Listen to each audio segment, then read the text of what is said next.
Olá, seja bem-vindo ao programa Essência. Aqui as suas perguntas serão respondidas. E eu já quero te convidar para que você possa clicar no primeiro link ali da descrição do vídeo para que assista a este sermão completo. E hoje nós temos aqui pastor Montano de Barros, pastor convidado aqui para a nossa Semana Santa, aqui na Igreja Adventista do Sétimo Dia do JUVV. Temos também aqui a Margarete, que frequenta aqui a nossa igreja, como também o Anderson, que faz parte do Ministério de Louvor. Sejam todos bem-vindos. Obrigada. Pastor, nós estamos com a Semana Santa, Marcas de Cristo. E eu quero lhe fazer já a primeira pergunta, posso? Pode.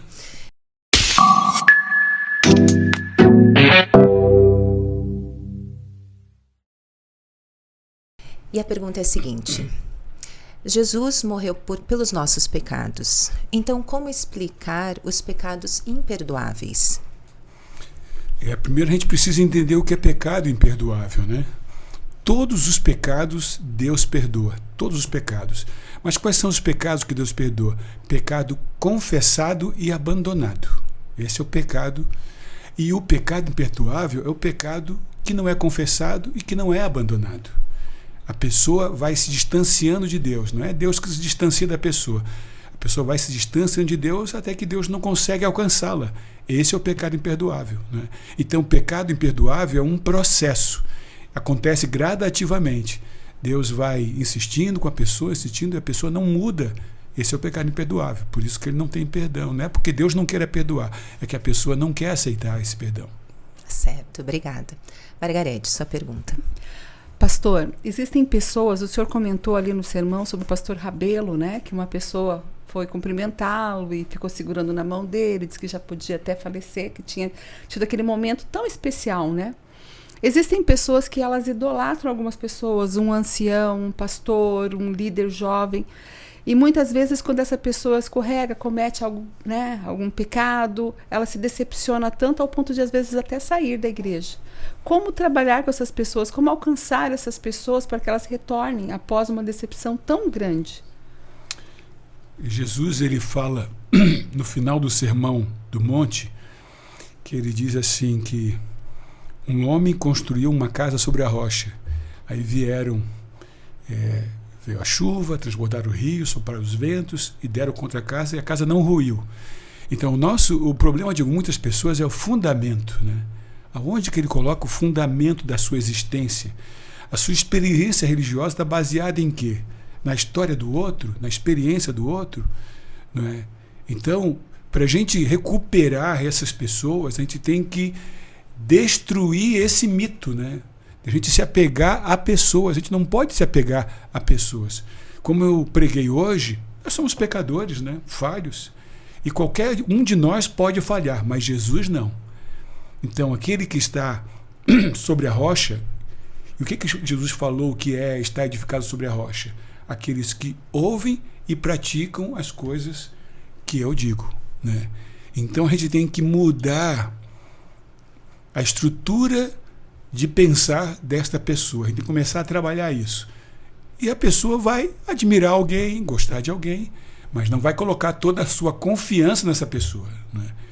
Porque isso é o maior erro, né? Maldito o homem que confia no homem, né? O homem pode falhar a qualquer hora, né? Certo. Anderson? Pastor, no final do sermão ali, o senhor falou firme na necessidade de a gente estar na igreja para congregar, embora a gente tenha hoje outras opções de assistir em casa.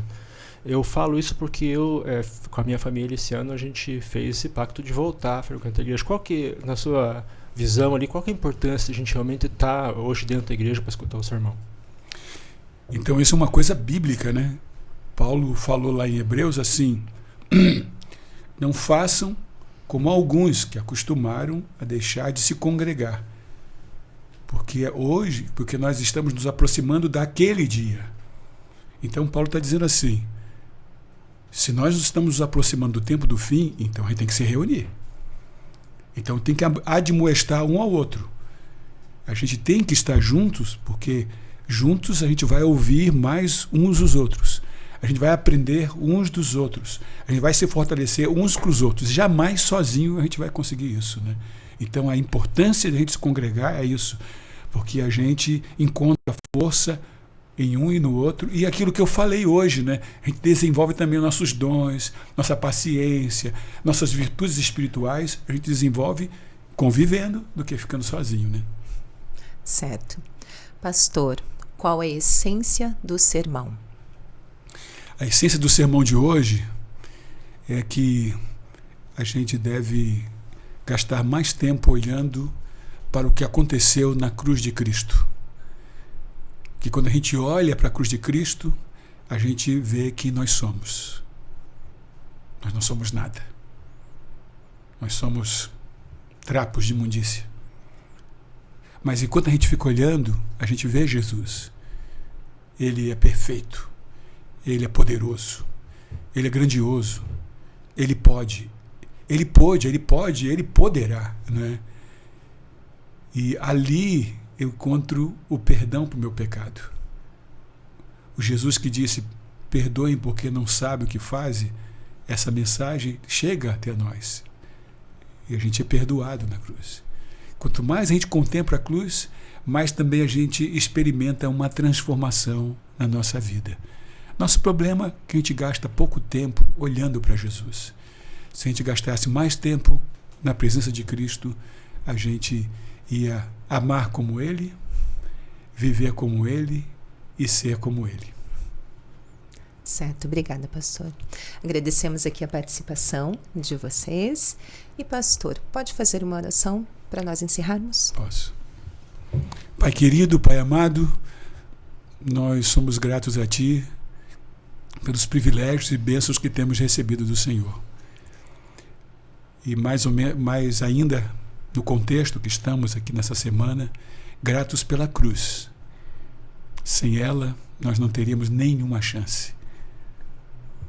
Ainda bem que Jesus desistiu de desistir da cruz. Porque se ele tivesse desistido da cruz, teria desistido de nós.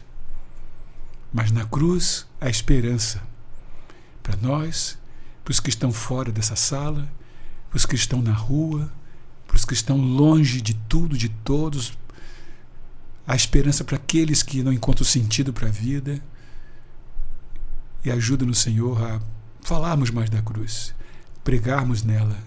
O apóstolo Paulo disse que não me envergonho do Evangelho, que é o poder de Deus para a salvação. Possamos pregar, viver e levar aos outros dessa cruz. Por isso nós oramos em nome de Jesus. Amém. Amém. Amém.